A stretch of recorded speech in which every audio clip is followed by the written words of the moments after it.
चलतु आज गोटे सुआदिया पिठा तैयारी करवा जोटा कि खाइबा पाई कि बहुत बढ़िया लगी थाए ना होची चंद्रकला पिठा। आपन देखि पारुथिबे ना ऊपर जोटा तैयारी हिची मैदा रे ऊपर अंशटा और भितरे ड्राई फ्रूट सहित खुआर स्टफिंग मु देइची। खाइबा पाई कि जेतिकी स्वादिष्ट किछि दिन पर्यंत आपनाको स्टोर करके भी रखि परिबे। एबे पर्यंत जदि मोर चैनल को सब्सक्राइब करना ताले सब्सक्राइब करनियंतु एई प्रकार बहुत नुआ नुआ ओडिया रेसिपी पाइंकी। चलंतु रेसिपी आरंभ करिबा। प्रथमे आमे चंद्रकला पिठा पाइंकी डो तैयारी करिबा। सेति पई मु गोटे ताटिया नै जाइछि मैदा।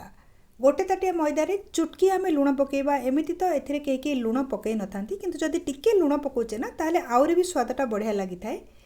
टिके मझिरे आमे जागा करदबा आउ एथिरे 3 चामच खंडे घिओ पकई नबा। घिओ निश्चय पकेबे, रिफाइन तेलर यूज करेंगे। घिओ पकेबा जो ना ये मिठाटार स्वाद बहुत बढ़िया लगी थाए। बर्तमान कौन करवा सबू सामग्री को भलरे गोले नबा जेमती कि पूरा घिओटा मैदा उपरे कोटिंग पळे आसीबो। गोटे हाथ नहले 2 हाथ 3-4 मिनिट पर्यंत एमती आमे मिसई नबा। बर्तमान घिओ आउ मैदा मिक्स हो सारी ताले टिके टिके करी पानी पकेकी आकु चकटी नबा।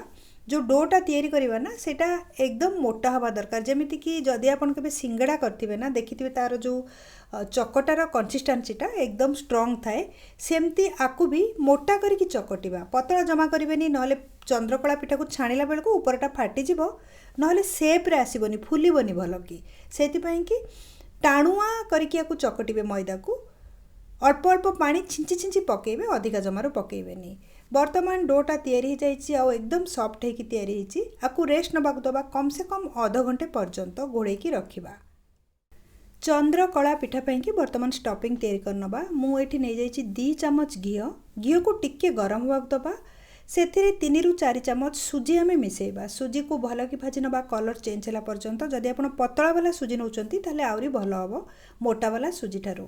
एठी मु अध ताटे खंडे काजू नट्स को गुंड करके रखी, पूरा गुंड नु खंड खंड करके रखी, ताकू भी सुजी सांगे मिसई नहीं। सबू सामग्री को मिसई दबा, टिके समय पर्यंत भाजी दबा जेमती दीटाक सामग्री मिसिकी भल कि भाजी हो। जितेबाला काजू आउ आमर सुजी भाजी हो ना से मिसेइबा सुखिला नड़िया गुंड अथवा डेसिकेटेड कोकोनट पाउडर 2 चामच खंडे। पुणी टिके समय सबूर अंतर ना 2-3 मिनिट टिके टिके भाजिकी आपण गोटे पर गोटे इनग्रेडिएंट्स को पकई चलिए। एबे आमे पकेबा एथिरे खुआ एटी मु 250 ग्राम नहीं जाइछि। आ संगे मिसेकी ताको आमे भाजिबा।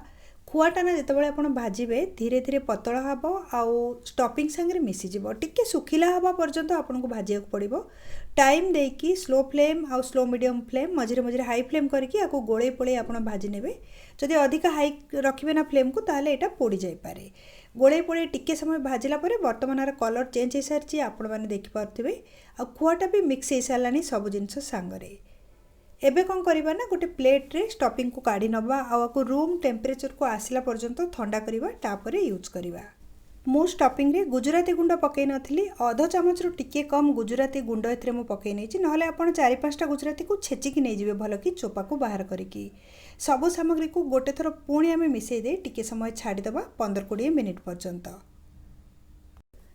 स्टफिंगटा जितेबाला पूरा ठंडा हो से मिक्स करवा चीनी गुंड। नॉर्मली चीनी को आपण ब्लेंडर जार ने ब्लेंड करने।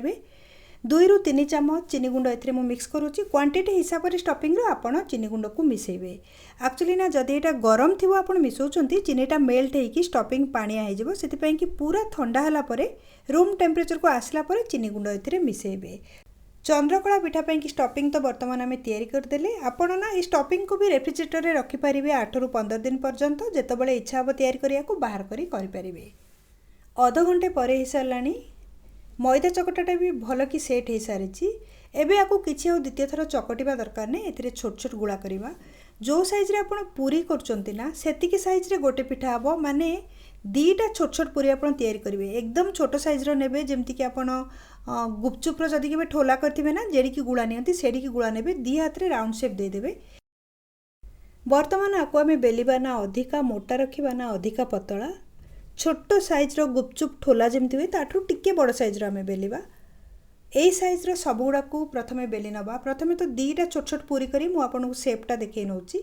एटा जेमति मु गोटे तैयारी करला। सेकंडटा होची एटा। तो एबे कौन करवा स्टफिंग भितर देवा स्टफिंग जितेबाला देवे आपड़ अधिका स्टफिंग जमारू देवेनि प्रथमे साइड्रे मुझे टिके पानी हाथ लगे नौ पानी हाथ लगेवा द्वारा भल कि ऊपर जो छोट पुरीटा को आसांगे आटाच करवा ना सेटा चिपकिकी रहिबो खोलिबनी से निहाती टिके पानी मारिबे चाहिले आपण प्रथमे स्टफिंग देकी पानी मारंतु अथवा मो भलिया प्रथमे पानी मारिकी तापर स्टफिंग भी दे परिबे। गोटे चामच पूरा मुझे नहीं अध अध चामच दीथर धीरे धीरे मुझे कहीं साइड की न आसू स्टफिंगटा नहले यहाँ आटाच हेनी ठीक से जितेबाला आम फ्राए करवा ना खोलीज ताऊपर आउ गोटे छोट पुरी को मुझे रखीदे हाथ में प्रेस करदे भल कि प्रथमे साइडटा को साइज करना जमी मुझे करुच्ची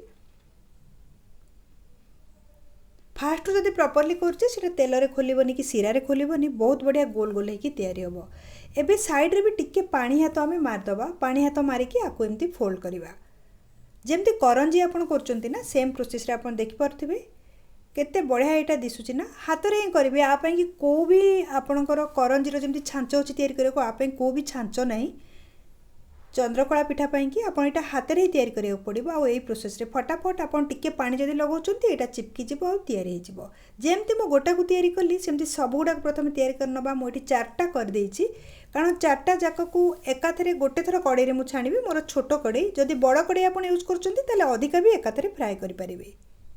तेल को प्रथम मुझे गरम करने रखीदे ये जो तेलटा ना ए बूंदी छाणी लाल कलर देकी बुंदी रे सेथिपाई तेलर कलरटा टिके चेंज हो जाइए तो एथिरे आमे पकेबा आमर चंद्रकला पिठा को गोटी गोटी करी अधिका जमार पकेबेनी मुझे कहली कि तेलर जी क्वांटिटी और कड़ईटा छोट से चार्टा पिठा ही गोटे थर करहब जदि अधिका आपड़ ऊपर ऊपर पकई दौरान ना सीटा भल कि फ्राए हेनी ना साइड्र जो फोल्डटा सीटा बाहरी गले सिरा सबू पुर गुड़ाक बाहरी पड़ो से गोटे गोटे करवा भल कि करवा दीटा मुझे पकई नहीं आउ दीटा पकईदेवी चार्टाक पिठा को टिके समय पर्यंत छाड़ीदबा आम जहाद्वारा कि गोटे साइड यार भल कि फ्राए हो टाइम रे तेलटा हाल्का गरम रखिए जदि अधिका गरम रखुंट ताहले एटा क्रिस्पी हेनी से तेल को गरम कलापर मु फ्लेम को कम कर देछि टिके समय पर यार साइडटा को चेंज करनबा बहुत बढ़िया मझीटा फुली आपण मैंने देखिपे ओल्ट पाल्ट करिकी किछि समय पर्यंत कम से कम 4 ରୁ 5 मिनिट पर्यंत आपको फ्राए करवा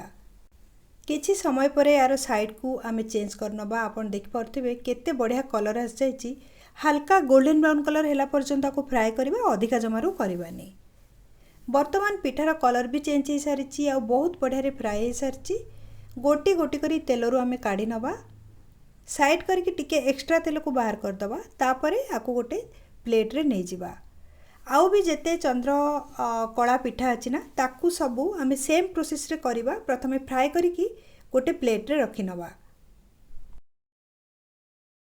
गोटे ताटिया मीडियम साइज ताटिया जो मैदा मु चकटली सेथिरे 7टा पिठा हला अपन देख पारुथिबे प्रथमे फ्राए करिकी जदि आमे रखि दोचे ना तापरे सिरा करिकी सेथिरे पकेबा चलतु एबे आमे सिरा तैयारी करवा सिरा तैयारी करिया पई कि मोइटी नहीं जाउची गोटे छोट ताटिया चीनी सिरा अधिका कले भी नष्ट होता है से देखी चाह करेंगे टी कम क्वांटिटीर ता संगरे आमे अधा ताटिया पकईदबा ये पानी जी क्वांटिटीर आप ने चीनी तार अधा क्वांटिटीर पानी पकेबे जहाद्वारा कि फटाफट सिराटा थिक हम आ चिपचिपा कंसिस्टेंसी को आसब एबे कौन करवा दीटा जिनस को गोलेदबा टिके फुटिया को दबा को सिराटा बर्तमान फुटवा आरंभ हो गलानी एथिरे आमे गुजराती गुंड आधा चामच रु टिके कम पकईदबा सिरार क्वांटिटी हिसाब से आप गुजराती गुंड पकेबे दीटाक सामग्री को गोलेदबा आउ चेक करवा किछि समय पर आकु 3-4 मिनिट सिराटा फुटी सारानी हाथ नहीं जदि आमे चेक करवा ना एकदम चिपचिप होइक लागिबो किंतु स्ट्रिंग वाला कंसिस्टेंसी दरकार नहीं खाली मोटा सिरा आमर दरकार